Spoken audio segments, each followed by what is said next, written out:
आणि एक मोठी बातमी बीडमधनं आहे। सतीश भोसले उर्फ खोक्याच्या घराजवळ जाळपोळीच्या प्रकरणासंदर्भात एकूण 25 जणांच्या विरोधात गुन्हा दाखल झालाय। बीडच्या शिरूर पोलीस स्थानकात या गुन्ह्याची नोंद झाली आहे। खोक्याच्या वनखात्यानं उद्ध्वस्त केलेल्या घराजवळ आग लावली गेली आणि जीवनावश्यक सामान सोबतच बकऱ्या आणि कोंबड्या पेटवून दिल्या गेल्या। अज्ञातांनी हे कृत्य केल्याची माहिती काल मिळालेली। खोक्याचं घर उद्ध्वस्त केल्यानंतर घराजवळच्या सामानाची राखण करत असलेल्या राधा भावड्या भोसले यांच्या फिर्यादीवरनं या गुन्ह्याची नोंद करण्यात आली। एकूण 25 जणांच्या विरोधात बीडच्या शिरूर पोलीस स्थानकात गुन्हा नोंदवण्यात आलाय। खोक्याच्या घरावरती कालच वनखात्यानं कारवाई केलेली होती आणि याच कारवाईनंतर आजूबाजूला पडलेलं सामान सोबतच काही बकऱ्या आणि कोंबड्या सुद्धा होत्या। त्याला अचानक काही अज्ञातांनी रात्रीच्या अंधारात येऊन आग लावल्याचा आरोप खोक्याच्या कुटुंबियांनी केला होता। तिथे जी व्यक्ती यावेळेला उपस्थित होती त्या व्यक्तीच्या तक्रारीवरनं 25 जणांच्या विरोधात गुन्हा दाखल करण्यात आलाय बीडच्या शिरूर पोलीस स्थानकात। धस यांचे कार्यकर्ता सतीश भोसले उर्फ खोक्याच्या घरावरती वनखात्यानं बुलडोझर फिरवला। बीडच्या शिरूरमध्ये खोक्याचं घर हे वनखात्याच्या जागेवरती असल्यामुळे ही कारवाई झाली। याबद्दल आज सुरेश धसांनी प्रतिक्रिया दिली आहे। सतीश भोसलेचं घर पाडण्यासाठी अतिघाई केली गेली असं धस म्हणतात। या संदर्भात कलेक्टर आणि वनखातं दोघांकडे आपण विचारणा करू असंही धसांनी सांगितलं।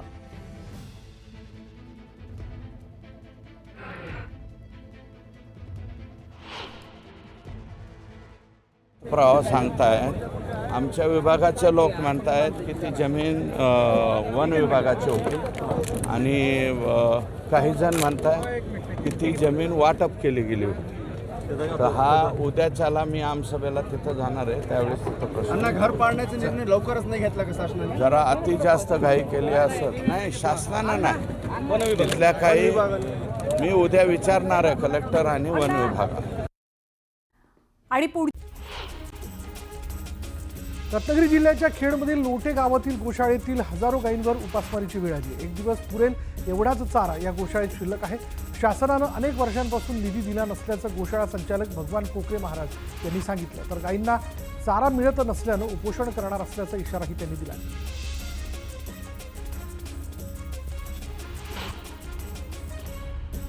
हिंगोलीत यंदा जवळपास 11,000 हेक्टरवर भुईमुगाची लागवड करण्यात आली। यात सध्या कोळपणी खुरपणी अशी अंतर्मशागतीची कामं सुरू आहेत। मात्र पिकावर बुरशीजन्य रोगाचा प्रादुर्भाव झाल्यानं पिकं सुकायला लागली आहेत। उन्हाळी हंगामासाठी काटेपूर्णा प्रकल्पातून पाणी सोडणं शक्य नसल्याचं पत्र पाटबंधारे विभागाने अकोल्यातील शेतकऱ्यांना पाठवलं। त्यामुळे तीळ, मका, ज्वारी आणि गव्हासाठी पाणी कुठून आणायचं असा पेच शेतकऱ्यांसमोर आहे।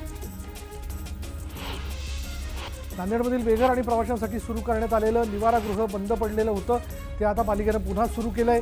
बाहेरून आलेल्या प्रवासी विद्यार्थ्यांच्या सोयीसाठी या केंद्राची उभारणी करण्यात आली आहे। या केंद्रात लहान मुलं, महिलांना मोफत जेवणाचीही पालिकेकडनं सोय करण्यात आली आहे। बुलढाणा जिल्ह्यात काही दिवसांपासून हमीभावाने तूर खरेदीला सुरुवात करण्यात आली। दरम्यान खुल्या बाजारातही सारखाच दर मिळत असल्यानं शेतकऱ्यांनी हमीभाव केंद्राकडे पाठ फिरवल्याचं चित्र आहे। गायींच्या चाऱ्यासाठी संत ज्ञानेश्वर माऊली मुक्तीधामचे संस्थापक अध्यक्ष भगवान कोकरे महाराज 17 मार्च रोजी उपोषण करणार आहेत। गोशाळेतील 11,000 गायी उपाशी राहू नयेत यासाठी त्यांनी शासनाकडे गोशाळेसाठी जागेची आणि अनुदानाची मागणी केली होती।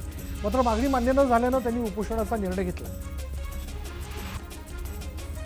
अहिल्यानगरच्या महाराष्ट्र केसरी स्पर्धेत पैलवानांवर अन्याय झाला होता, मात्र कर्जत स्पर्धेत अन्याय होणार नाही अशी प्रतिक्रिया रोहित पवारांनी दिली। या स्पर्धेत राजकारण होणार नाही असं पवार म्हणाले। खेडमधील तुंबाड इथे मोठ्या उत्साहात शिमगोत्सव साजरा करण्यात आला। पारंपरिक वाद्यांच्या ठेक्यावर पालखी नाचवण्यात आली। यावेळी हजारो लोक उपस्थित होते। जिंतूरमध्ये रात्री उशिरा फिरत असलेल्या एका टोळीचा व्हिडिओ व्हायरल झाला। तोंडाला रुमाल आणि हातामध्ये हत्यार असल्यानं हे चोरटे असल्याचा दावा करण्यात आला। दरम्यान या व्हिडिओमुळे नागरिकांमध्ये भीतीचं वातावरण पसरलं। नंदुरबारमध्ये डॉक्टरने देवदूत बनून एका 2 महिन्याच्या बाळाला मृत्यूच्या दारातून परत आणलं। उलट्या आणि अति रडण्यानं बाळ निपिचित पडलं। बाळाचा मृत्यू झाला असं वाटल्यानं आईसह इतर नातेवाईकांनी रडारड करायला सुरुवात केली। दरम्यान रुग्णालयात नेत असताना डॉक्टर गणेश तडवींनी बाळाच्या तळपायाला जोरदार टिचकी मारली आणि लागलीच बाळाने मोठा श्वास घेतला। अशा प्रकारे त्यांनी बाळाचा जीव वाचवला।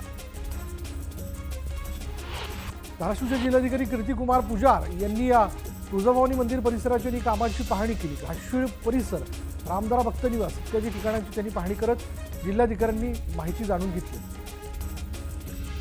सोलापूर जिल्ह्यातील अक्कलकोट तीर्थक्षेत्र विकास आराखड्यासाठी 368.71 कोटी रुपये खर्चास उपमुख्यमंत्री एकनाथ शिंदे यांच्या अध्यक्षतेखाली शिखर समितीने मान्यता दिली आहे. अक्कलकोटचे आमदार सचिन कल्याण शेट्टी यांच्या अनेक वर्षांपासूनच्या प्रयत्नांना यश आलं. मिरज तालुक्यातील सलगरे इथे एका माकडाने धुमाकूळ घातला. माकडाने 6 जणांचा चावा घेतला होता, मात्र माकडाला पकडण्यात वन विभाग अपयशी ठरले. सांगलीच्या मिरजमधील गुलमोहर कॉलनीत एकाच ठिकाणी 4 विषारी साप आढळले. रेस्क्यू टीमकडून सुरक्षितपणे 4ही विषारी सापांचा रेस्क्यू करण्यात आला. मार्च महिन्याच्या दुसऱ्या आठवड्यात जळगावमध्ये सूर्य आग ओकू लागलाय. जळगावमध्ये तापमान 40 अंशांवर गेलं. आवश्यकता असेल तरच घराच्या बाहेर पडा असं आवाहन आरोग्य विभागाकडून करण्यात आलं. वर्धा जिल्ह्याला उष्णतेचा येलो अलर्ट देण्यात आला. गेल्या 3 दिवसांपासून जिल्ह्याचं तापमान 41 अंशांवर आहे. सामान्य नागरिकांनी काळजी घेण्याचं आवाहन जिल्हा प्रशासनाकडून करण्यात आलं. अमरावतीसह विदर्भात उन्हाचा पारा वाढल्यानं तापमान 40 डिग्रींवर गेलेलं आहे आणि त्यामुळे अमरावतीमधील सर्व शाळा 20 मार्चपासून सकाळच्या सत्रात भरवण्याचा निर्णय घेण्यात आला आहे. सकाळी शाळा 7:30 वाजल्यापासून दुपारी 12:30 वाजेपर्यंत भरणार आहे. आणि यानंतर एक ब्रेकिंग न्यूज आहे की माओवाद्यांचा पोलीस ठाण्याला लागून असलेल्या परिसरात स्फोट घडवण्याचा प्रयत्न फसला. भामरागड तालुक्यातील कवंडे या अतिसंवेदनशील भागात स्फोट घडवण्याचा त्यांचा प्रयत्न होता. तो प्रयत्न फसला आणि बॉम्ब शोधक पथकाकडून ही स्फोटकं निष्क्रिय करण्यात आलेली आहेत. आता क्षणाची मोठी बातमी आपण बघतोय. भामरागडमध्ये बघा, पोलीस ठाण्याला लागून असलेल्या परिसरात स्फोट घडवण्याचा माओवाद्यांचा प्रयत्न होता आणि तो प्रयत्न फसलेला आहे. भामरागड तालुक्यातील कवंडे या अतिसंवेदनशील भागात स्फोट घडवण्याचा प्रयत्न जो होता तो ते करणार होते, पण बॉम्ब शोधक पथकाकडनं ही स्फोटकं जी आहेत ती शोधण्यात आली आणि ती निष्क्रिय करण्यात यश आल्याचं कळतंय. आणि स्फोटकांची पिशवी बॉम्ब शोधक पथकाकडनं शोधण्यात आली. भामरागड तालुक्याच्या कवंडे भागातली घटना आहे. बाजूलाच पोलीस चौकी आहे आणि त्या परिसरात हा स्फोट घडवून आणण्यात येणार होता. अखेर बॉम्ब शोधक पथकाने ही स्फोटकांची पिशवी शोधली, ती निष्क्रिय केल्याचं आपण बघतोय. एका निर्जन ठिकाणी नेऊन ही स्फोटकं निष्क्रिय करण्यात आली. पण बॉम्ब शोधक पथकाचं एक फार मोठं कौशल्य म्हणावं लागेल की वेळीच त्यांना याबद्दलचा सुगावा लागला किंवा माहिती मिळाली असावी. त्यांनी ती स्फोटकं शोधून ती निकामी केली आहेत, निष्क्रिय केली आहेत. आणि त्याची जी दृश्य आपण बघतोय,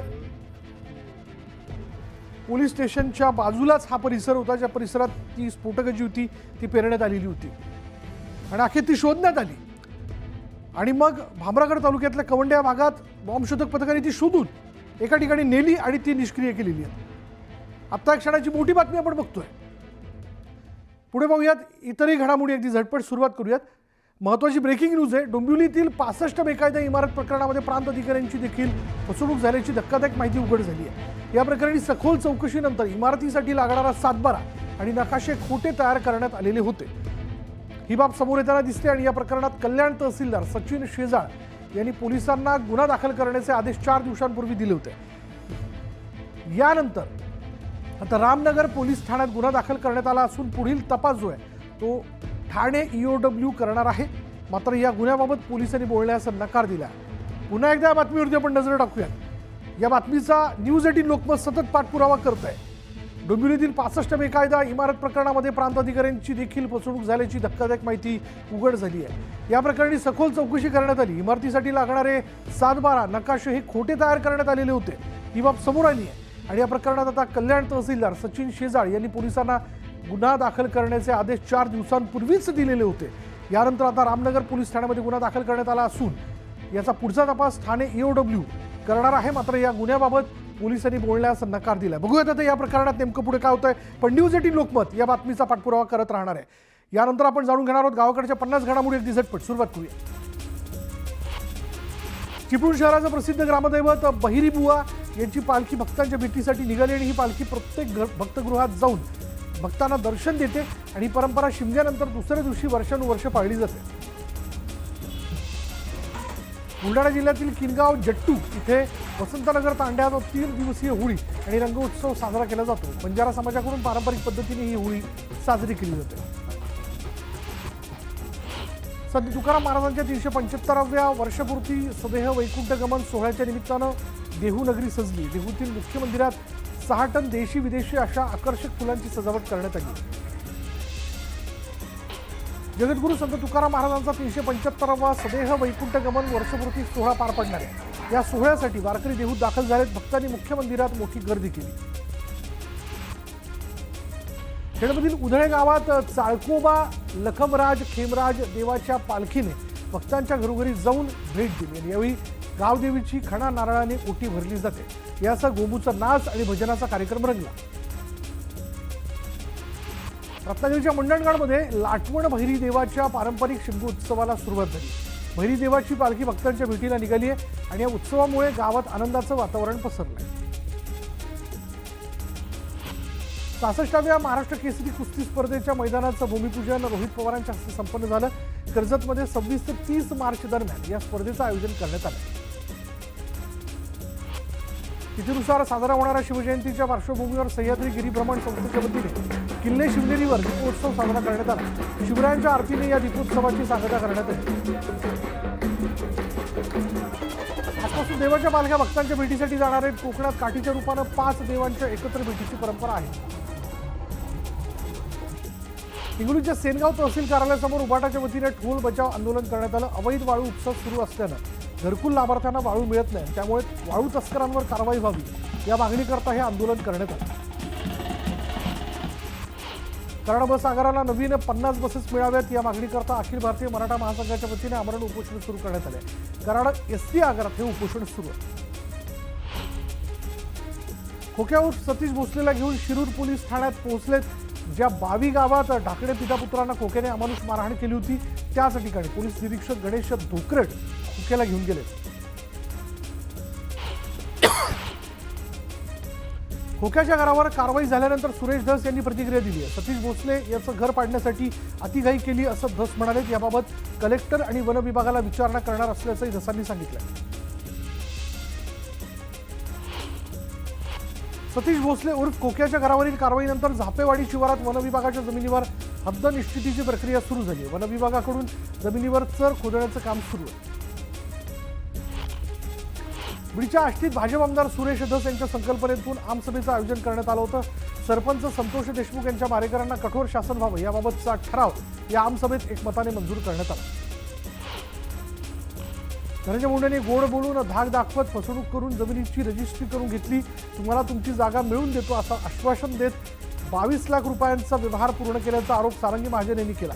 दरम्यान सारंगी महाजन यांच्या वादासंदर्भातील अर्जावर 4 एप्रिलला पुढील सुनावणी होणार आहे. अक्कलकोट तालुक्यातील मैंदर्गी गावातील औरंगजेबाचं स्टेटस ठेवणाऱ्या 14 व्यक्तींविरोधात गुन्हा दाखल करण्यात आला. सामाजिक सलोखा बिघडवला जात असल्याचा ठपका ठेवत पोलिसांनी ही कारवाई केली. आमदार सचिन कल्याण शेट्टी यांनी विधानसभेत केलेल्या मागणीनंतर सोलापूर ग्रामीण पोलीस ॲक्शन मोडवरती आले.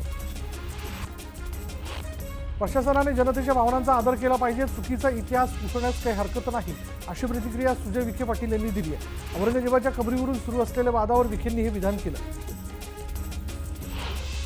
माजी मंत्री सुभाष देसाई यांनी उपजिल्हा रुग्णालयाला अचानक भेट देत पाहणी केली आणि यावेळी त्यांनी रुग्णांसोबत संवाद साधला. दरम्यान सोनोग्राफी मॅमोग्राफी सारख्या चांगल्या मशीन असूनही तज्ज्ञ डॉक्टर नसल्यानं त्या धूळ खात पडून असल्याचं त्यांच्या निदर्शनास आलं. तसंच औषधांबाबत ही समस्या असल्यानं त्याचा पाठपुरावा करण्याचं आश्वासन देसाईंनी दिलं.